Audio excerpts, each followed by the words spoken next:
On entend dire que la mobilisation se tasse en fait, non?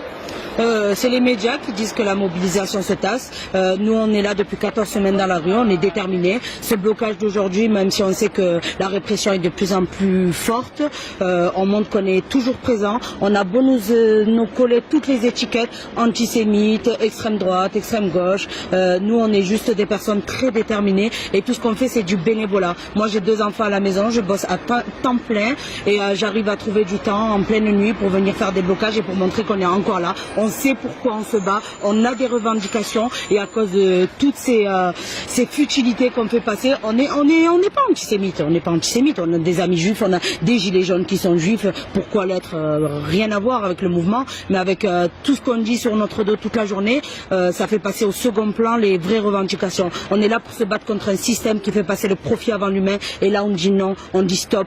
Toutes les revendications sont sincères, on est là pour plus de justice sociale, plus de justice fiscale, plus de justice tout court.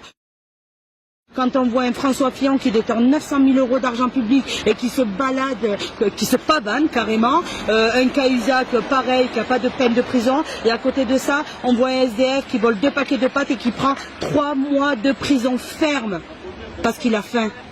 Et c'est pour ça, moi, aujourd'hui, que je suis dans la rue. Mais à l'heure du grand débat national, pourquoi avoir rebloqué aujourd'hui ce matin?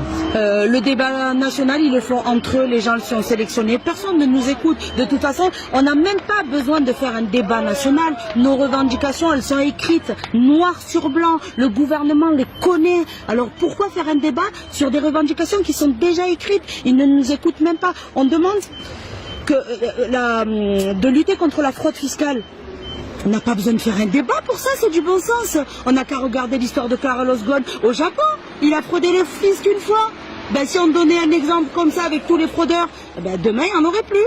Voilà, c'est ça qu'on demande. On demande la taxe à 0% pour les produits de première nécessité. On nous dit oui, mais ça va coûter cher. Ben, à côté de ça, on propose de taxer les produits de luxe. Quelqu'un qui va se payer une paire de chaussures à 1 000 €, qu'il la paye 1 000 € ou 1 200 €, ça ne change pas grand-chose à sa vie. Nous, on galère un peu tous les jours.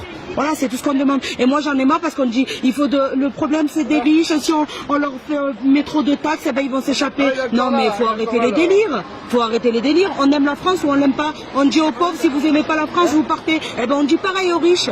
On dit pareil aux riches, si vous aimez pas la France, vous partez. Parce que je suis désolée, personne n'a besoin d'avoir 70 milliards € sur son compte. On n'est pas jaloux des riches. On veut pas être calife à la place du calife. C'est pas ça le problème. Il n'est pas là le problème. On veut juste une meilleure redistribution des richesses. Quand je vois des chiffres officiels qui disent que 82% des richesses produites en France, elles ont été redistribuées aux 10% les plus riches, eh ben moi j'ai envie de vomir quand je vois ça.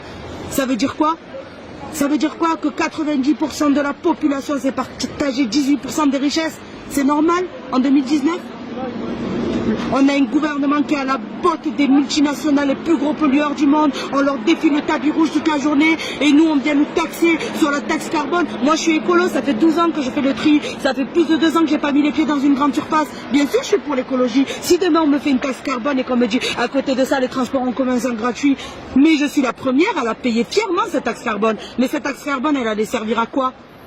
Qu'on soit honnête et qu'on nous dise à quoi elle allait servir cette taxe carbone. Parce qu'ils le savent très bien. Donc c'est bien beau de faire un débat national, mais tout ce qu'on réclame, ils le savent très bien. Ils sont au courant de toutes nos réclamations et toutes nos revendications. Alors ce débat national, c'est juste pour noyer le poisson.